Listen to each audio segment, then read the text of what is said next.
Good morning everybody. आज हम लोग संविधान से संबंधित मौलिक अधिकारों के बारे में अध्ययन करेंगे।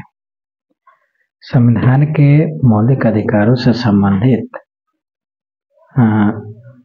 हम लोगों ने अनुच्छेद 14,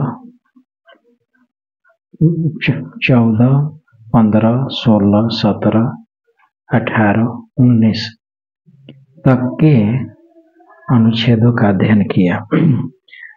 आज हम लोग संविधान के अनुच्छेद 20 के बारे में अध्ययन करेंगे। अनुच्छेद 20 यह बताता है कि अपराधों के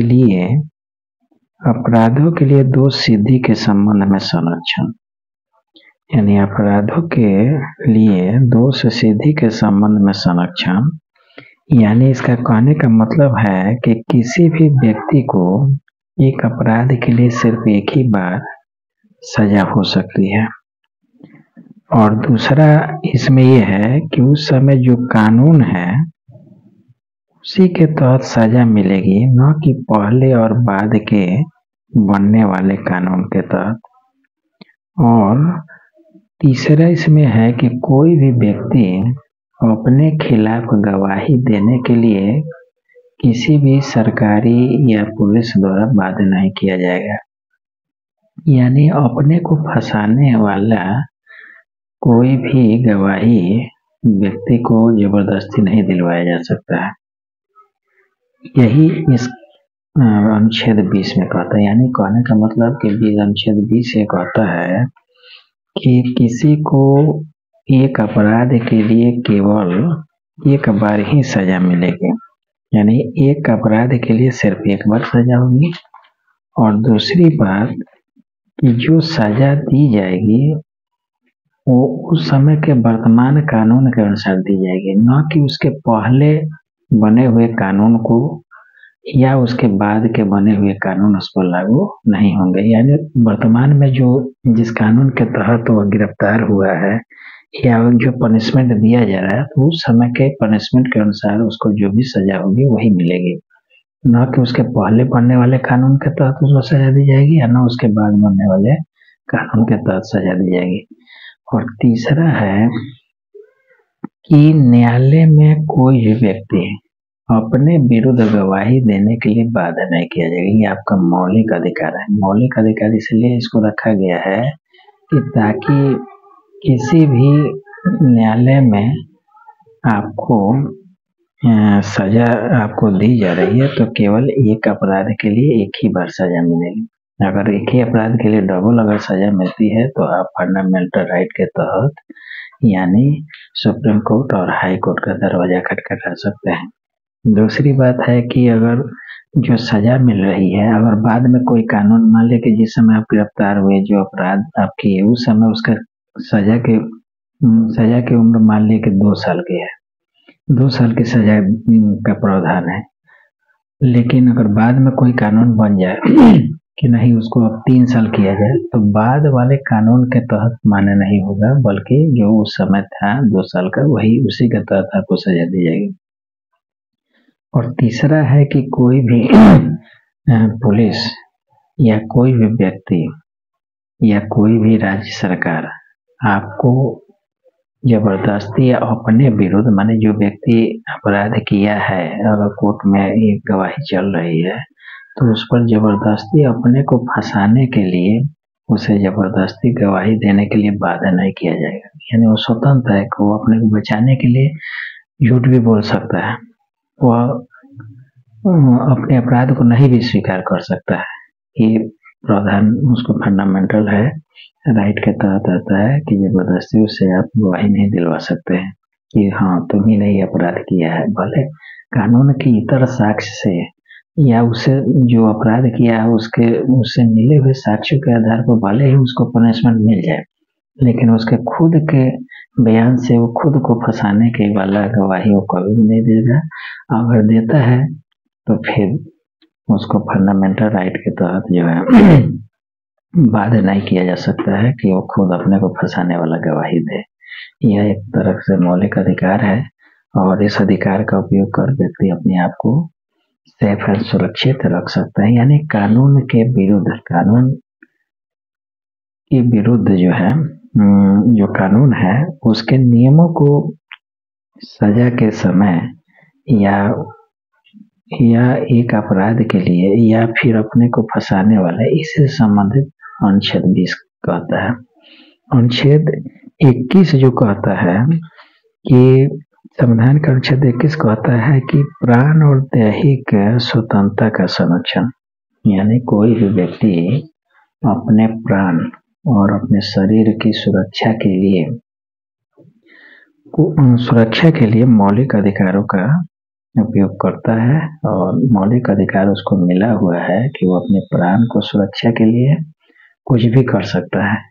यानी कुछ भी करने का ऐसा ये है कि किसी भी व्यक्ति को विधि द्वारा स्थापित जो प्रक्रिया है उसके द्वारा अतिरिक्त जीवन और व्यक्तिगत स्वतंत्रता के अधिकार से वंचित नहीं। यानी राष्ट्रीय बात अगर लागू हो जाए तो संविधान के सभी मौलिक अधिकार को निरस्त किया जा सकता है उस राष्ट्रीय आपात के दौरान, लेकिन उसके व्यक्तिगत स्वतंत्रता को, यानी व्यक्ति की व्यक्तिगत स्वतंत्रता के अधिकार से वंचित नहीं किया जा सकता है जो उसके जीवन को जीने के लिए जरूरी है।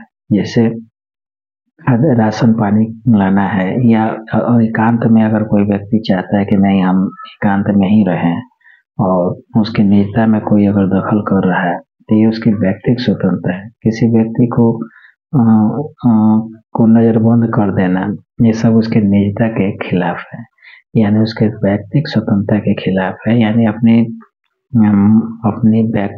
व्यक्तित्व को सुरक्षित रखने के लिए व्यक्ति को ये अधिकार प्राप्त है और यह जो है काफी बड़ा अनुच्छेद है। इसके तहत बहुत सारे विषय जो अभी अलिखित है अगर कहीं भी जगह नहीं मिलेगा संविधान में मौलिक अधिकार के तहत जहाँ व्यक्ति की व्यक्तिगत स्वतंत्रता जरूरी है तो उसको इसी अनुच्छेद के तहत क्लॉज बनाकर रखा गया। जैसे 6 से 14 आयु वर्ग के बच्चों को निःशुल्क शिक्षा प्राप्त करने का अधिकार, यानी देखिए यहाँ भी व्यक्ति के व्यक्तित्व से जुड़ा हुआ है, क्योंकि बिना शिक्षा का व्यक्ति पशु या जानवर के समान है। अगर उसको शिक्षित नहीं किया जाएगा तो अपने व्यक्तित्व को, अपने अस्तित्व को सही से समझ नहीं पाएगा, अपना व्यक्तित्व को विकास नहीं कर पाएगा।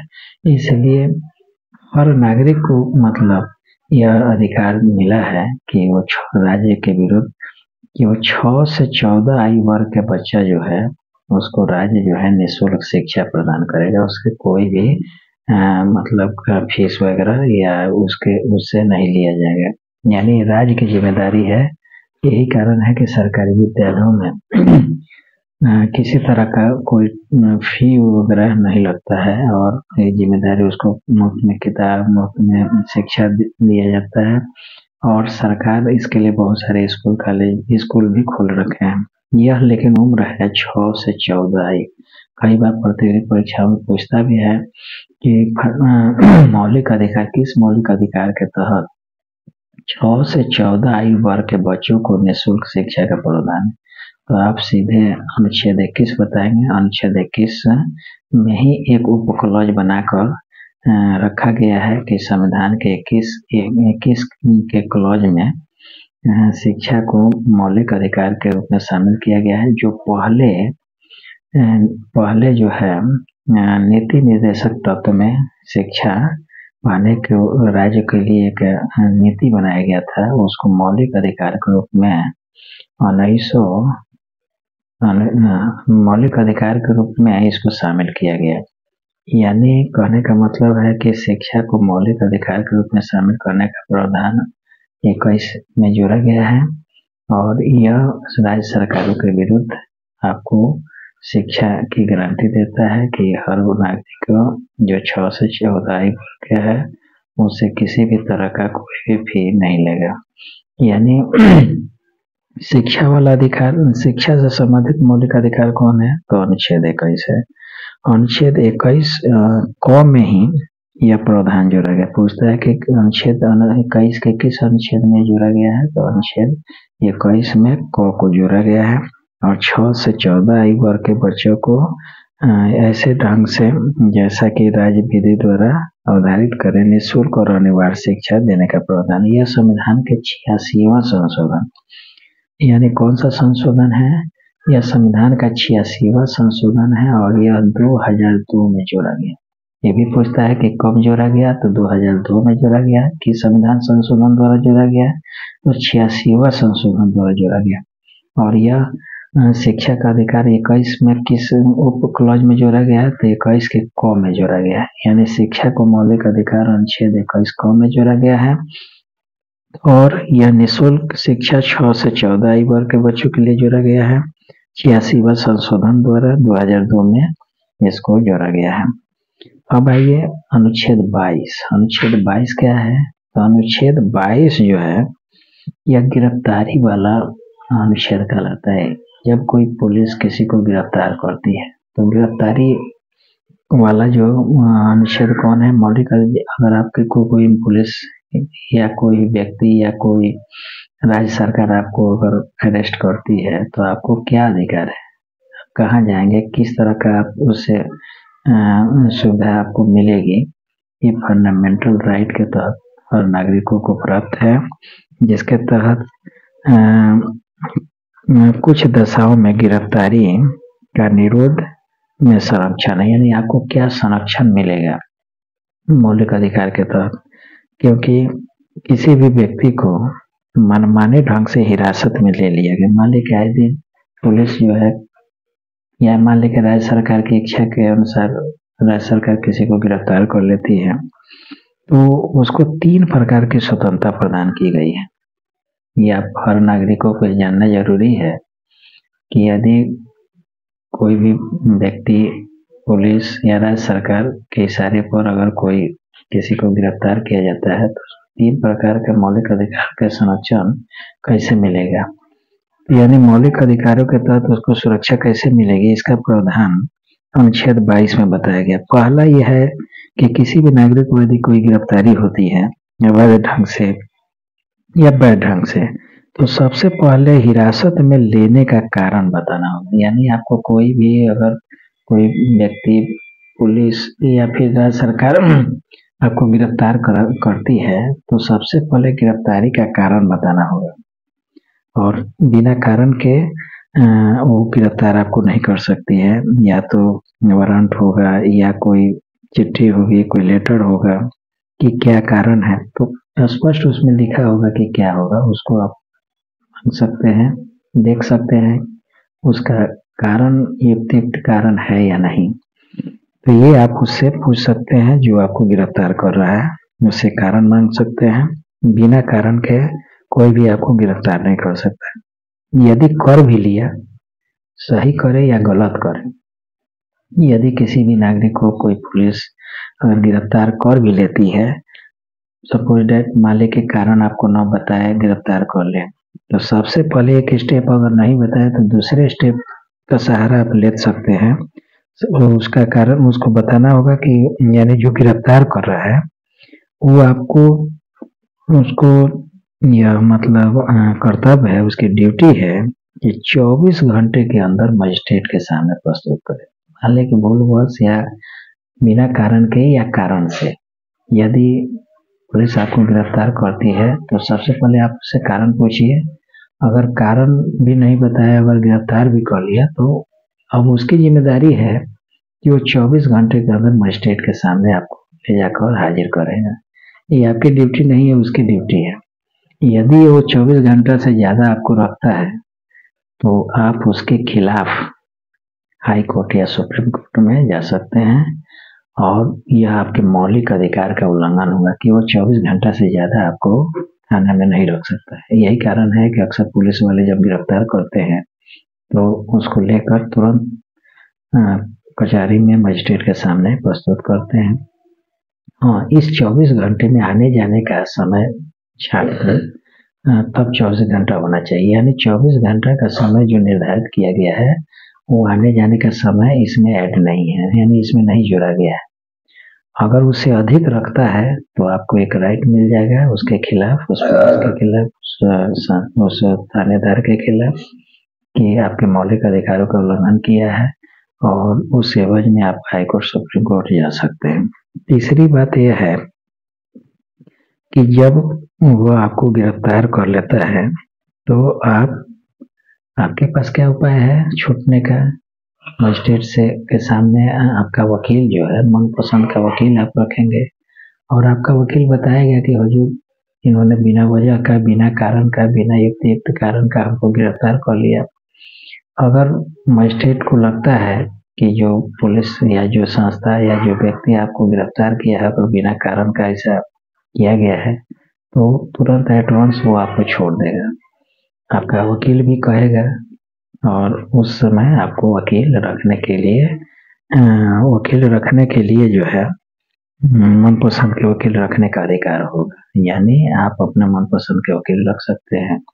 तो यह अनुच्छेद जो है, अनुच्छेद 22 जो है, वो हर व्यक्ति को, हर नागरिक को, हर व्यक्ति को, चाहे वो जो अगर कोई भी उनको गिरफ्तारी होती है तो उसे बचने का ये उपाय है, उसे कैसे निकलें। तो सबसे पहले कारण पूछेंगे, अगर गिरफ्तारी हो गई तो 24 घंटे के अंदर वो खुद आपको ले जाकर मजिस्ट्रेट के सामने प्रस्तुत करेगा, जिसमें आने जाने का समय छठ का 24 घंटा, एक घंटा भी अधिक रखता है, 2 घंटा भी, या एक दिन अधिक रखता है, या ज्यादा समय रखता है, तो आप उसके खिलाफ हाईकोर्ट, सुप्रीम कोर्ट जा सकते हैं। मजिस्ट्रेट के सामने अगर आप जा रहे हैं तो आपके परिवार वाले आपके मनपसंद के वकील रखकर आपको छुड़ाने का प्रयास करेंगे, और वहाँ बिना कारण का अगर रखा होगा तो आप उसी समय रिहा हो जाएंगे। अगर कारण होगा तो आपको हो सकता है कि और अधिक दिन तक आपको जेल में रहना पड़े, यानी ये उस रीजन में आपको सुरक्षा प्रदान करता है कि आपने कोई अपराध नहीं किया है, आप किसी भी गलत काम में इन्वॉल्व नहीं है। कारण शक के आधार पर पुलिस कई ऐसे लोगों को गिरफ्तार करती रहती है, तो उस ओकेजन में आप इस अधिकार का लाभ लेकर आप छूट सकते हैं। और यह प्रावधान उन्हीं लोगों के लिए ही किया गया है जो मौलिक अधिकार के तहत हमको मिला है, हर नागरिक को मिला है कि वो इस तरह का सुरक्षा का प्रावधान करके वो अपने आप को बचाए।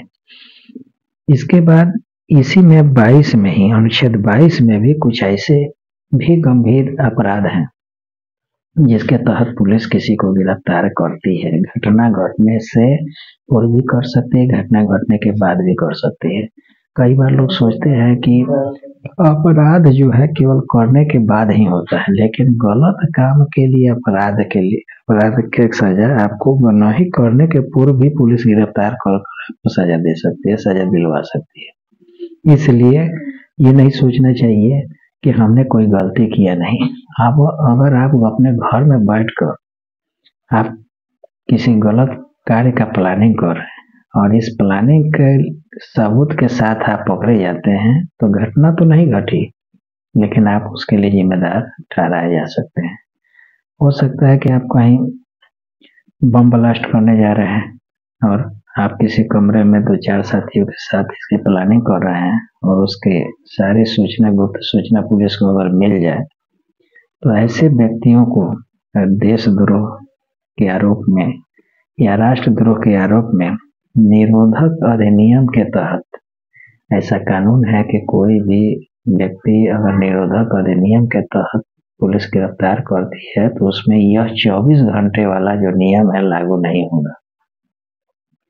यानी 24 घंटे का नियम उन व्यक्तियों पर लागू होता है जो शरीफ है, पहली बार गए हैं, उनके पास कोई सबूत नहीं है, पुलिस के पास देशद्रोह या राष्ट्रद्रोह की कोई संभावना के संबंधित कोई भी साक्ष्य पुलिस के पास नहीं है, सामान्य नागरिक है, गलती से या भूलवश पकड़ लिया है, या फिर जो कानून है उसके तहत गिरफ्तार कर लिया है, तो वैसे व्यक्तियों के लिए ये प्रावधान है। लेकिन इसी अपराध में जब वो हाईटेक अपराध करता है जो देशद्रोह से हो या फिर ऐसे षड्यंत्रों से हो जो किसी साजिश के तहत बहुत बड़ा कांड होने वाला है देश के प्रति, या संस्था के प्रति या संगठन के प्रति, तो ऐसे अपराधियों को 24 घंटे का नियम का प्रावधान है। ऐसे अपराधियों को कम से कम 3 महीना तक पुलिस हिरासत में रख सकती है। यानी ऐसे व्यक्तियों के लिए क्या है, निरोधक में 3 गो क्लॉज है, क्लॉज नंबर 3, 4, 5 और 6। ये प्रावधान उन व्यक्तियों के लिए है जो अपराध के लिए दंड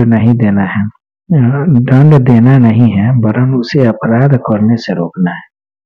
यानी जो अन्य प्रावधान है 3, 4, 5, 6, इस अपराध में अपराधी को रोकना है, यानी उसके मनोबल को तोड़ना है। गिरफ्तारी ऐसे व्यक्तियों की की जाती है जो बहुत बड़ा षड्यंत्रों में संलिप्त है और उसको अपराध करने से रोकने के लिए प्रावधान किया गया है। लेकिन उसको 24 घंटे वाला नियम इसमें लागू नहीं होगा। लेकिन जैसे ही 3 महीना तक वो भी रक्षा में रखेगी, सरकार उसको जेल में रखेगी। और ऐसे गिरफ्तार व्यक्तियों को 3 माह से अधिक अगर रखना चाहे, यानी 3 माह तो एकदम सामान्य समय के 3 माह तक वह रखना चाह रही है, 3 माह तक रखना चाह रही है, तो 3 माह तक रखना चाह रही है तो उसके लिए 24 घंटे का नियम नहीं लागू होगा। लेकिन जैसे ही 3 माह से अधिक रखना चाहे तो उसके लिए उसका कारण उसको अधिक समय के लिए निरुद्ध करना चाहती है, तो इसके लिए उसको सलाहकार बोर्ड का प्रतिवेदन जरूरी है। यानी सरकार एक बोर्ड का गठन करेगी और वो बोर्ड उसमें विचार करेगी कि ऐसे गंभीर व्यक्तियों को रखा जाए या छोड़ा जाए। अगर बोर्ड का प्रतिवेदन अगर ये कहती है कि नहीं इसको अब छोड़ दिया जाए तो छोड़ दिया जाएगा। यदि बोर्ड कहती है कि नहीं इसके ऊपर और भी साक्ष्य है और भी कुछ साक्ष्य मिलने की संभावना है, तो ऐसे व्यक्तियों को उसके यथाशीघ्र निरोध का कारण बताया जाएगा। यानी कारण पहले नहीं बताया जाएगा, कारण अब बताना पड़ेगा। 3 महीने से अगर ज्यादा रखना है तो उस गिरफ्तार व्यक्ति को अधिकार है कि उसका कारण बताया जाए। पुलिस किसी को भी गिरफ्तार कर सकती है। हो सकता है कि गलत ढंग से सूचना मिली हो और पुलिस उसको गंभीर आरोप में रखकर 3 महीने की सजा उसको जेल में रख रही है, तो 3 महीने से अधिक जैसे रखना है, उस सलाहकार बोर्ड का प्रतिवेदन अगर आ गया कि नहीं इसको और आगे बढ़ाया जाए, उस कंडीशन में उसको कारण को बताना पड़ेगा कि आपको क्यों निरोध किया जा रहा है, क्यों रखा जा रहा है। फिर उसके बाद जो है उसे मन पसंद के एक वकील को रखने के लिए भी उसको अधिकार है कि वो अपने अधिक समय के लिए निरुद्ध कर रहे हैं तो एक आवेदन देकर यथाशीघ्र अवसर दिया जाए। यानी निरुद्ध व्यक्ति के विरुद्ध आदेश के उसको अपने आप को बचाने के लिए अवसर भी दिया जाएगा कि वो अपने मनपसंद का वकील रखे और उसके ऊपर जो लगाए गए आरोप है उसको तार्किक ढंग से रखकर उसको छुड़ाने का प्रयास करे। यदि वहाँ अगर कोई साक्ष्य तथ्य नहीं मिलता है तो उसको छोड़ भी दिया जाएगा, या अगर नहीं मिलता है तो उसको जेल में ही रहना पड़ेगा। कुछ सरकार ऐसे गंभीर तरह के निरोधक अधिनियम है जैसे टाडा है, मीसा है और कई ऐसे सरकार कानून बनाती है जो उन अपराधियों को निरोध करना चाहती है जो इस तरह के षड्यंत्रों में शामिल रहते हैं। यदि आप किसी गंभीर टाइप के हथियार के साथ पकड़े जाते हैं तो उस कंडीशन में और उसमें ये पता चल जाए कि आप सशस्त्र विद्रोह करने वाले हैं या कहीं किसी संस्था को उड़ाने वाले हैं, तो उस कंडीशन में आपको ये सारे नियम का प्रावधान किया गया है और उससे छूटने का भी उपाय इसी अनुच्छेद के तहत आपको प्रावधान या अधिकार जो मिला है उसी के तहत कुछ भी हो सकता है। तो आप लोगों ने देखा कि किस तरह से अनुच्छेद 22 जो है सामान्य व्यक्तियों के लिए भी है और गंभीर तरह के अपराधों के लिए भी मौलिक अधिकार आपको मिला हुआ है। नागरिक दोनों तरह के कभी कभी भूलवश इस तरह के अपराध में फंस जाते हैं, तो उनसे मुक्ति के लिए यही अनुच्छेद मौलिक अधिकारों के तहत हाई कोर्ट और सुप्रीम कोर्ट में आप जा सकते हैं।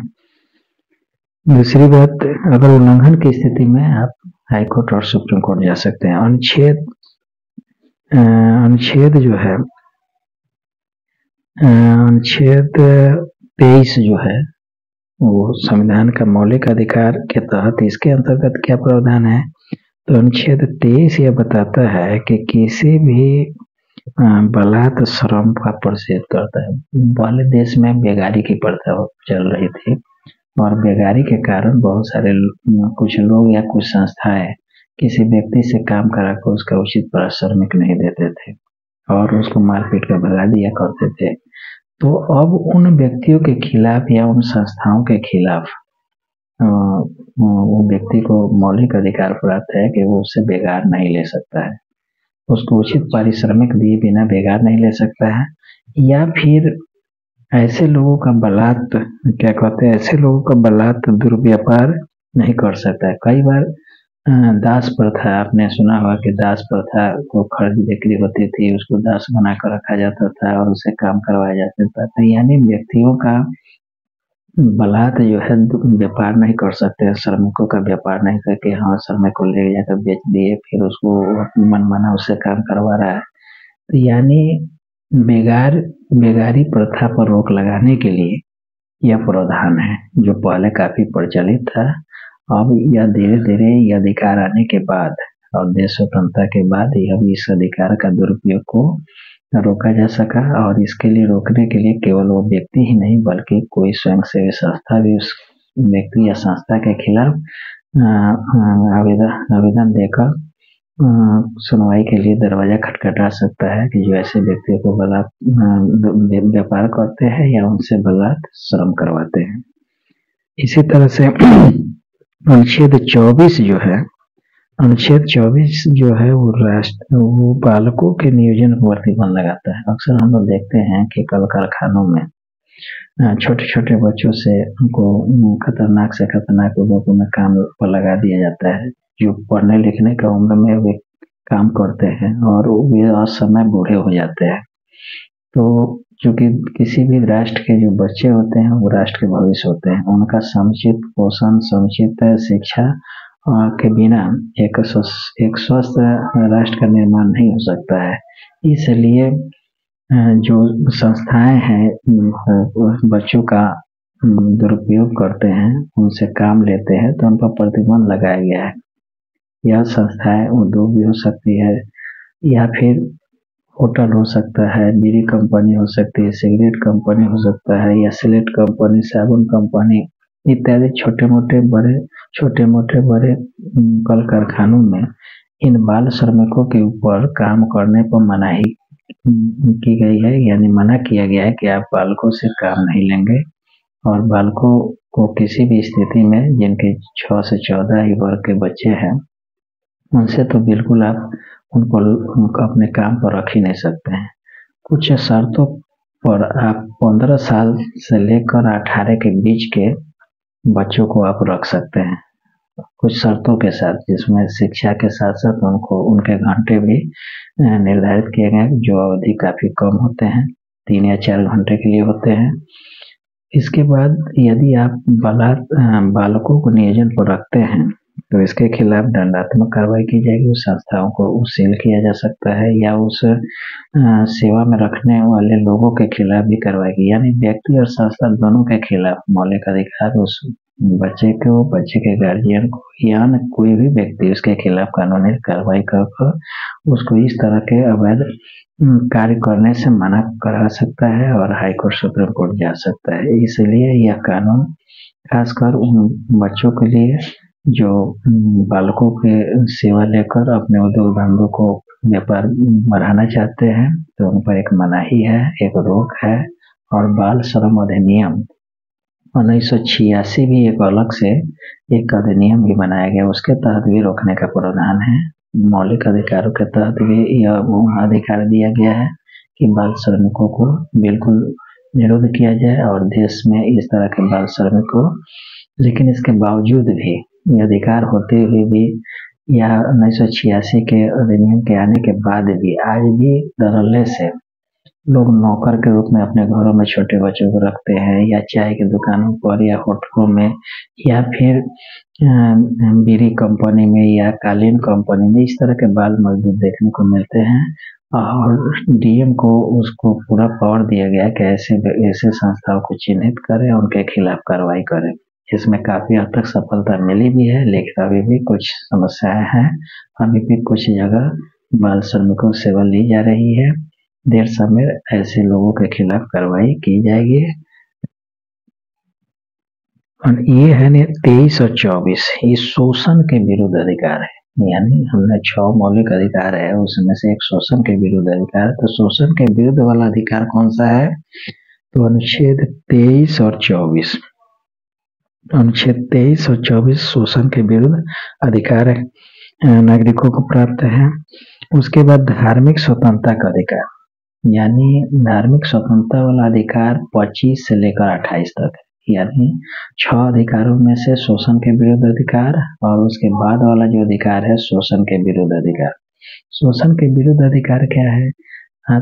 धार्मिक स्वतंत्रता का अधिकार जो है 25 से लेकर 28 तक, यानी हर वो व्यक्ति अपने अंतःकरण के अनुसार धर्म को अबाध रूप से मानने, आचरण करने, प्रचार करने की स्वतंत्रता देता है। यानी अनुच्छेद 25 कहता है कि कोई भी व्यक्ति अंतःकरण के अनुसार, यानी जो उसकी आत्मा कहे उसके अनुसार वो धर्म को मान सकता है, आचरण कर सकता है, उसके वृद्धि के लिए प्रचार प्रसार कर सकता है। यानी 25 अनुच्छेद क्या कहता है कि कोई भी व्यक्ति किसी भी धर्म को अपने मन के अनुसार, यानी अंतःकरण के अनुसार वो स्वीकार कर सकता है, प्रचार कर सकता है, और उसके अनुसार आचरण कर सकता है। ये है अनुच्छेद 25। जबकि 26 कहता है कि वह अपने धर्म के प्रचार के लिए संस्था का स्थापना कर सकता है।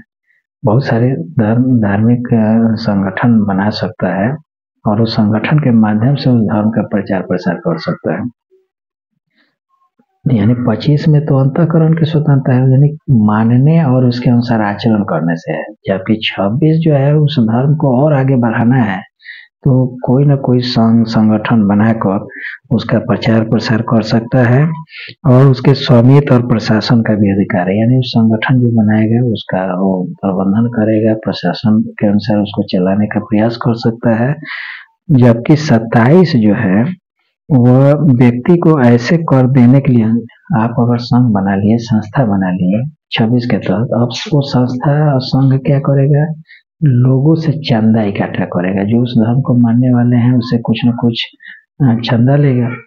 तो यह अधिकार दिया गया है कि आप चंदा तो लीजिए, लेकिन किसी से जबरदस्ती आप नहीं वसूल सकते हैं। यदि ठीक है आप ही के धर्म से संबंधित कोई कार्य कर रहा है, मंदिरें बना रहा है या मस्जिदें बना रहा है, तो अपने धर्म के लोगों को एक टैक्स के रूप में उसको नहीं बांट सकता है कि आप 500 लगा दिए तो 500 हर व्यक्ति देगा।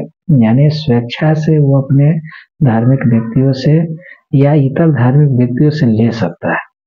उसकी खुशी है तो दे सकता है, लेकिन आप उसको एक नियम के तहत, एक बाध्यता के तहत उसे आप कोई भी कर या टैक्स या कोई भी राशि व्यक्ति से आप वसूल नहीं सकते। यह है 27। यानी 27 क्या है कि 27 क्या है कि ऐसे कर देने के लिए आप बाधा नहीं कर सकते। यानी इसमें कोई भी शुल्क आप ले रहे हैं तो धार्मिक व्यक्ति से या उस धर्म से इतर कोई भी व्यक्ति है तो उसे आप नहीं ले सकते। 25 में अंतःकरण की स्वतंत्रता है, आप कोई भी धर्म को मान सकते हैं, आचरण कर सकते हैं, प्रचार कर सकते हैं। 26 है कि उस जो धर्म मान रहे हैं उसके प्रचार, उस धर्म के प्रचार प्रसार के लिए कोई संघ संगठन बनाकर उसका प्रशासन कर सकते हैं। 27 में है कि उस संघ संगठन जो आप बनाए हैं उसका प्रचार प्रसार के लिए आय कहाँ से आएगा? तो आय के लिए कहीं ना कहीं आपको जनता के बीच में जाना होगा, उससे न कुछ अपनी बात बताकर, देश उसका अपने धर्म की दुहाई देकर या उसके अच्छाइयों को बताकर व्यक्ति से आप कुछ न कुछ चंदा ले सकते हैं। लेकिन जबरदस्ती किसी से चंदा आप नहीं ले सकते हैं। ये रोकने के लिए प्रावधान किया गया है। इसके बाद अनुच्छेद 28 और 28 जो है कि राज्य द्वारा अगर कोई भी शिक्षण संस्था जो है स्थापित किया जा रहा है, यानी राज्य सरकार चाहे मदरसा का ही स्थापना करे या संस्कृत विद्यालय की स्थापना कर रही है, तो उसमें धार्मिक शिक्षा नहीं दी जाएगी। यानी राज्य द्वारा जो वित्त पोषित है उस संस्थान में धार्मिक शिक्षा आप नहीं दे सकते हैं। मान लें कि आप धर्म के लिए कोई आप चाहते हैं कि आपका धर्म के अनुसार कोई शिक्षण संस्थान आप खोले और राज्य से उसको आप वित्तीय लाभ ले रहे हैं। अब आप चाहेंगे कि हम उसमें केवल धार्मिक शिक्षा देंगे। अगर धार्मिक शिक्षा देना है तो राज्य से कोई आपको सहायता नहीं मिलेगी। कुछ ऐसे धर्म के लोग हैं जो चाहते हैं कि शिक्षा का प्रचार प्रसार हो, तो ठीक है, राज्य सरकार आपको मान्यता देगी कि ठीक है, आप उस धर्म के मानने वाले लोगों को शिक्षित कीजिए, लेकिन उस शिक्षा में धार्मिक शिक्षा नहीं दे सकते हैं। इसलिए कई ऐसी संस्थाएं राज्य सरकार से वो सहायता नहीं लेती है, क्योंकि उनको धार्मिक शिक्षा देना रहता है और धार्मिक शिक्षा देंगे तो फिर आपको संस्था से यानी सरकार की तरफ से कोई वित्तीय लाभ नहीं लेगा। तो ये एक कंडीशन है, एक प्रावधान है कि राज्य अगर कोई भी संस्था को अगर वित्तीय सहायता देती है शिक्षा के मामले में, तो उन संस्थाओं को कोई भी मतलब जो है उन संस्थाओं को धार्मिक शिक्षा नहीं देनी है, यानी किसी धर्म विशेष की ही शिक्षा नहीं, उसमें एक पंथ निरपेक्ष यानी सामान्य शिक्षा दी, कोई व्यक्ति वहां जाकर पढ़ सकता है। अपने आप कोई भी धर्म के व्यक्ति जाकर उसमें पढ़ सकता है और आपको सरकार उसमें सहयोग करेगी। यदि आपको अपने धर्म के लिए अगर कुछ करना है, अगर धार्मिक शिक्षा देना है, तो निश्चित रूप से आपको राज्य सरकार की जो वित्तीय सहायता है उसको नहीं लेनी चाहिए, बंद कर देनी चाहिए। अगर ले रहे हैं तो फिर आप धार्मिक शिक्षा उसमें नहीं दे सकते हैं। ये प्रावधान जो है 28 में किया गया है। अब एक पांचवा जो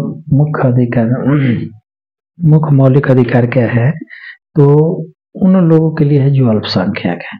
हम लोग अक्सर मानते हैं कि अल्पसंख्यक में केवल मुस्लिम समाज आता है, लेकिन हमारे देश में ऐसे बहुत सारे अल्पसंख्यक समाज हैं जो उसकी श्रेणी में आते हैं, जिनकी चर्चा तक नहीं होती है, जिसमें मुस्लिम भी है, जैन भी है, बौद्ध भी है, सिख भी है, ईसाई भी है। ये सारे लोग अल्पसंख्यक संप्रदाय में आते हैं और इन अल्पसंख्यक संप्रदाय के लोगों के लिए एक विशेष प्रावधान किया गया है कि वे अपने संस्कृति को, अपने धार्मिक पहचान को, अपने अस्तित्व को बचा सकें। और अस्तित्व को बचाने के लिए वे अपने मन पसंद के शिक्षण संस्थान खोल सकते हैं, उसमें उसको शिक्षा दे सकते हैं, अपने धर्म से संबंधित प्रस्ताव या अपने कल्चर को, अपनी संस्कृति को बढ़ा सकते हैं। तो ये उन्हीं के लोगों के लिए है, खासकर अल्पसंख्यक। पूछता है कि संविधान का कौन सा अनुच्छेद अल्पसंख्यकों से संबंधित है। अनुच्छेद मौलिक अधिकार के तहत तो अनुच्छेद 29 और 30। 29 कह रहा है कि कोई भी अल्पसंख्यक वर्ग अपनी भाषा, लिपि और संस्कृति को सुरक्षित रख सकता है। वह केवल भाषा, जाति, धर्म और संस्कृति के आधार पर उसे किसी भी सरकारी शैक्षिक संस्था में प्रवेश से नहीं रोका जाएगा। यानी आप अपने संस्कृति के अनुसार उसको स्थापित किए, लेकिन आप अगर उसमें कोई बाहरी व्यक्ति अगर पढ़ने जा रहा है तो उसमें आप भाषा को लेकर या जाति को लेकर या धर्म को लेकर या संस्कृति के आधार पर उसमें आप रोक नहीं लगा सकते हैं।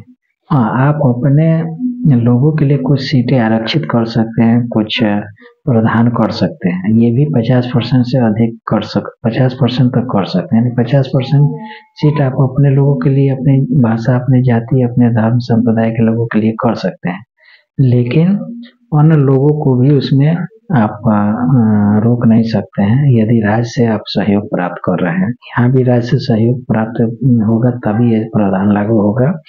और अपने सरकार भी आपको सपोर्ट करेगी कि ऐसे लोगों को जो उनकी संस्कृति है, उनका जो कल्चर है, वो सुरक्षित भी रहे और साथ में कुछ अन्य लोग आप ही के संस्कृति में कुछ पढ़े लिखे। तो इस तरह के संस्थाओं को सरकार सहायता करती है, लेकिन वो संस्था जो है अपने धर्म संस्कृति के आधार पर किसी को, अन्य भाषा के लोगों को, अन्य संस्कृति के लोगों को उसमें प्रवेश की अनुमति नहीं। जैसे बहुत सारे मेडिकल कॉलेज अल्पसंख्यकों के द्वारा खोले गए हैं।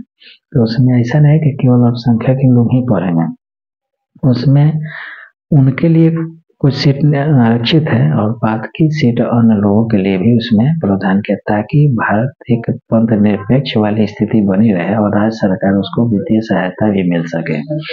तो एक ही स्थिति से मैंने दोनों काम पूरा हो जाएगा। एक तो सरकार का मकसद है कि लोग शिक्षित हो जाएंगे और दूसरा यह कि अल्पसंख्यकों का भी उसमें उनका प्रतिनिधित्व बढ़ जाएगा और उनके जो धर्म संस्कृति जो है वो लुप्त नहीं हो पाएगा, वे भी कभी किसी भी समाज के अभिन्न अंग बने रहेंगे और उनको भी प्रोत्साहन मिलता रहेगा। इसके बाद अनुच्छेद 30 जो है, यह अल्पसंख्यक वर्गों को यह अधिकार प्राप्त है कि वे अपने मन पसंद के शिक्षण संस्थाओं की स्थापना करें और उसका प्रशासन करें। यानी जो भी मेडिकल कॉलेज, इंजीनियरिंग कॉलेज अल्पसंख्यकों द्वारा खोले गए हैं, तो उसमें सरकार उसमें ज़्यादा इंटरफेयर नहीं करती है, ये स्वयं से स्थापित कर सकते हैं, उसमें कर्मचारियों के अधिकारियों की नियुक्ति स्वयं कर सकते हैं, सरकार से वित्तीय सहायता भी उनको मिलेगी। लेकिन वही है कि इसमें भी शैक्षणिक संस्था चला सकता है और सरकार उसे अनुदान देने से किसी भी तरह का भेदभाव नहीं करेगी। यानी हमेशा प्रतियोगी परीक्षा में पूछता है कि अल्पसंख्यकों को अपने मन पसंद के शिक्षण संस्था खोलने की अनुमति किस अनुच्छेद के तहत दिया गया है, तो अनुच्छेद 30 में है। अनुच्छेद 30 में है कि मन पसंद का शिक्षण संस्था खोलेंगे और उसकी स्थापना करेंगे, उसका प्रशासन करेंगे, देख रेख करेंगे और राज्य सरकार उसको वित्तीय सहायता देगी, ये उनके लिए है। और 29 में है कि आप ठीक है अल्पसंख्यक संप्रदाय के हैं तो अपनी संस्कृति के मुताबिक धर्म, भाषा, साहित्य के अनुसार अगर कोई भी व्यक्ति आपके संस्था में प्रवेश लेता है तो उसके आधार पर आप रोकेंगे नहीं। यानी अन्य संस्थाओं में भी वे उसी तरह शिक्षा ले सकते हैं जैसा अल्पसंख्यक संस्थाओं में, वहाँ किसी भी तरह का इस आधार पर उनको रोका नहीं जाएगा। यानी यही कारण है कि अन्य संस्थाओं में अल्पसंख्यक वर्गों को प्रवेश की अनुमति है और वहाँ उन्हें किसी तरह का कोई रोक टोक नहीं है।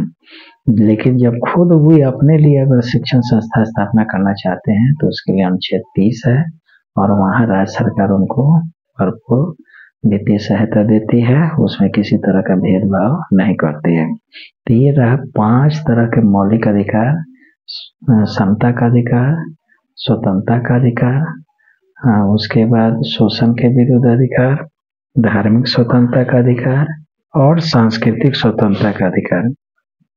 तो 29 और 30 जो है संस्कृति एवं शिक्षा संबंधी अधिकार है, जो अल्पसंख्यकों से संबंधित अधिकार है।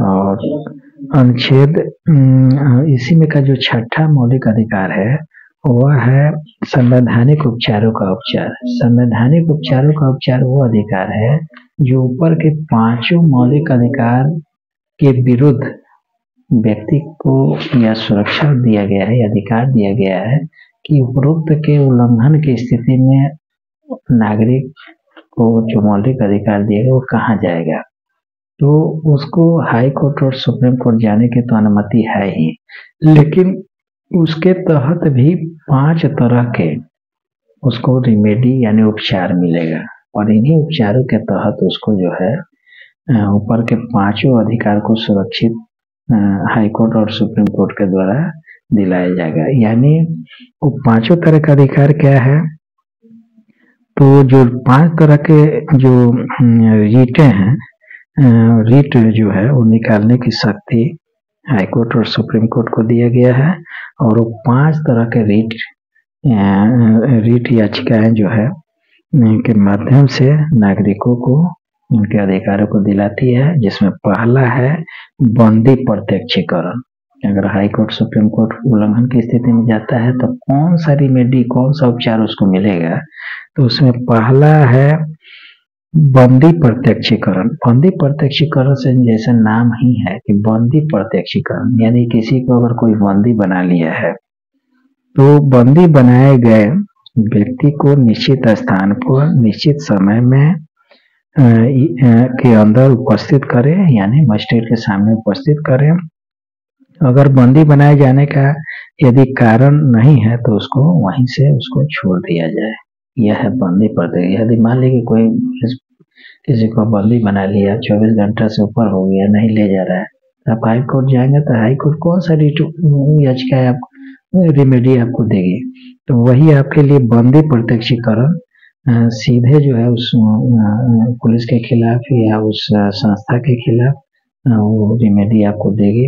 और बंदी प्रत्यक्षीकरण याचिका के माध्यम से आपको उससे आपके अधिकारों को सुरक्षित करने का प्रावधान हाई कोर्ट और सुप्रीम कोर्ट करेगा। ये रीट याचिकाएं जो है जो कोर्ट के माध्यम से आएगा वो यही कहकर आएगा बंदी प्रत्यक्षीकरण। तो बंदी प्रत्यक्षीकरण आप लोग समझ गए कि बंदी प्रत्यक्षीकरण में होता क्या है।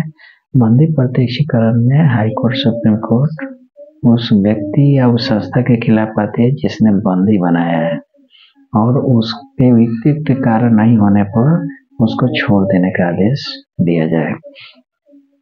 उसके बाद दूसरा है परमादेश।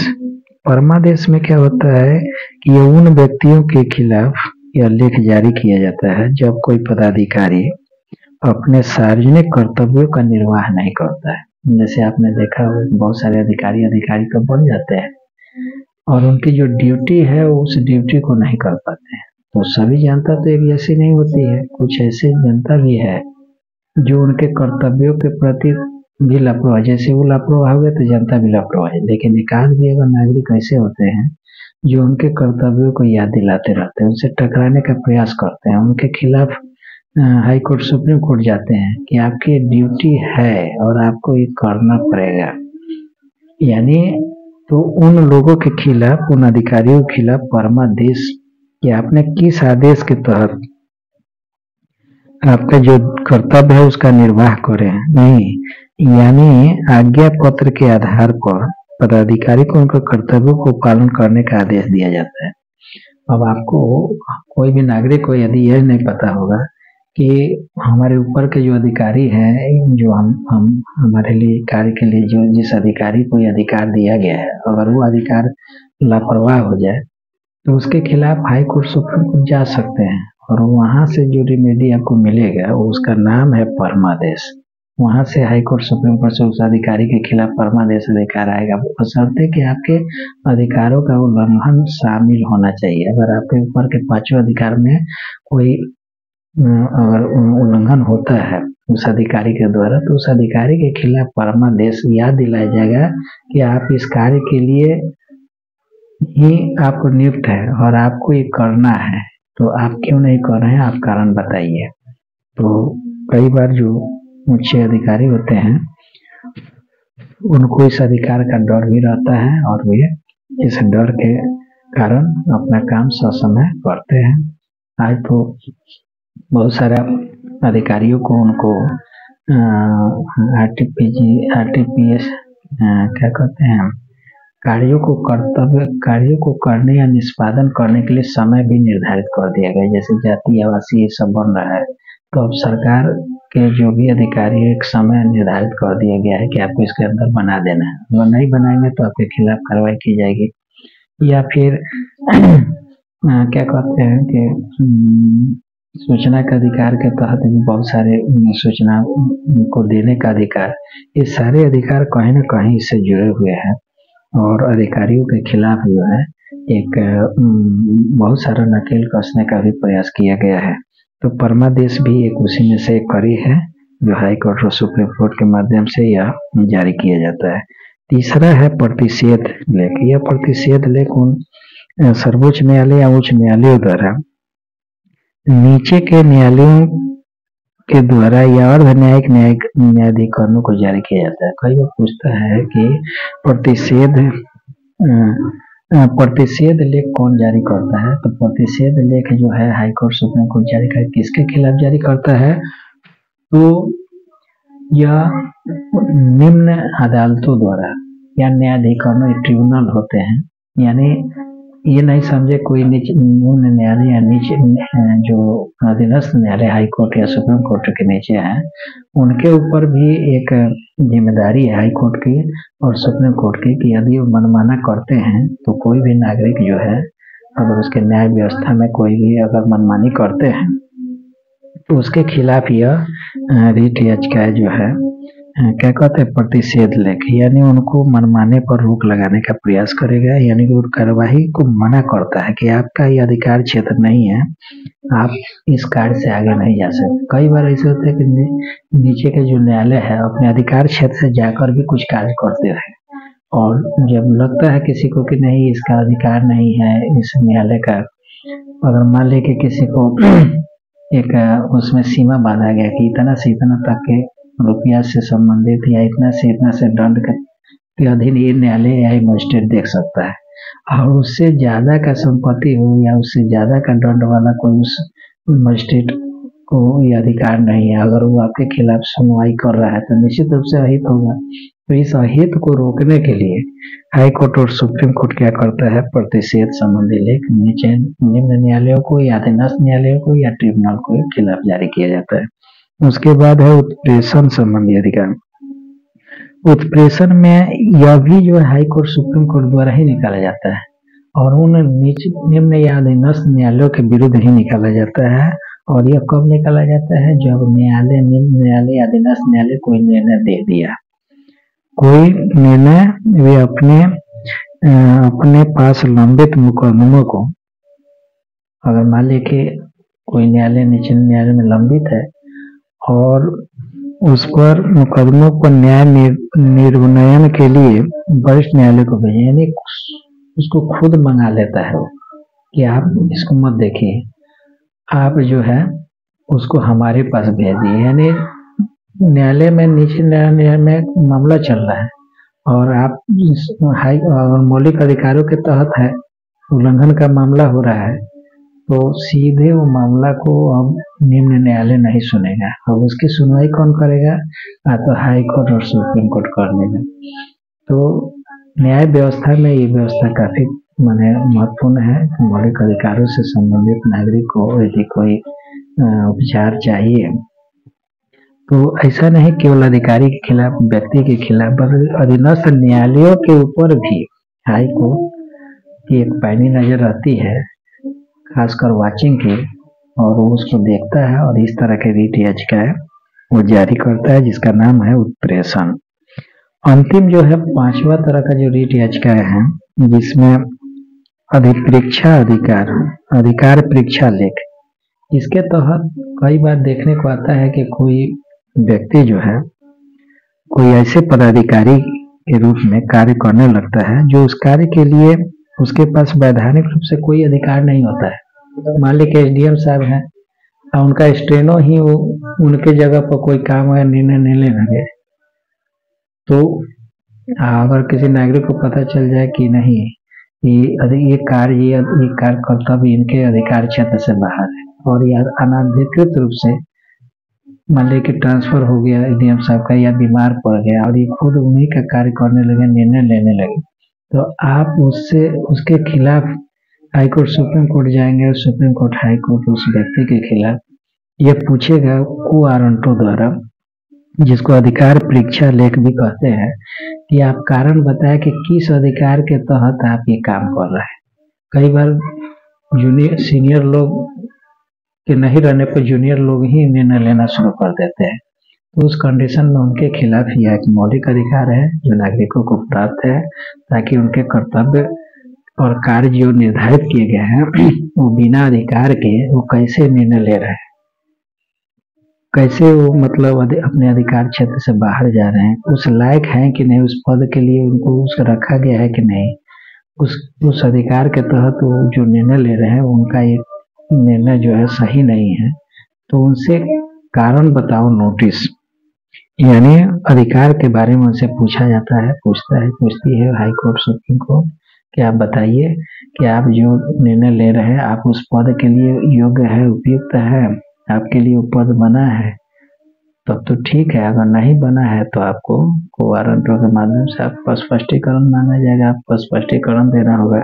यही 5 रिट याचिकाएं हैं जो नागरिकों को मौलिक अधिकारों के उल्लंघन की स्थिति में जारी हाई कोर्ट और सुप्रीम कोर्ट करता है, और इसी अधिकार को दिलाने के लिए मौलिक अधिकार को बचाने के लिए ये याचिका जामे, इसीलिए इसको संवैधानिक उपचारों का उपचार, जो आपको अधिकार दिया गया अगर उपचार ही नहीं है तो अधिकार का क्या मतलब है। आपके अधिकारों को कोई भी व्यक्ति, संस्था या सरकार छीनती रहेगी और उसके खिलाफ आप कुछ नहीं कर सकते हैं।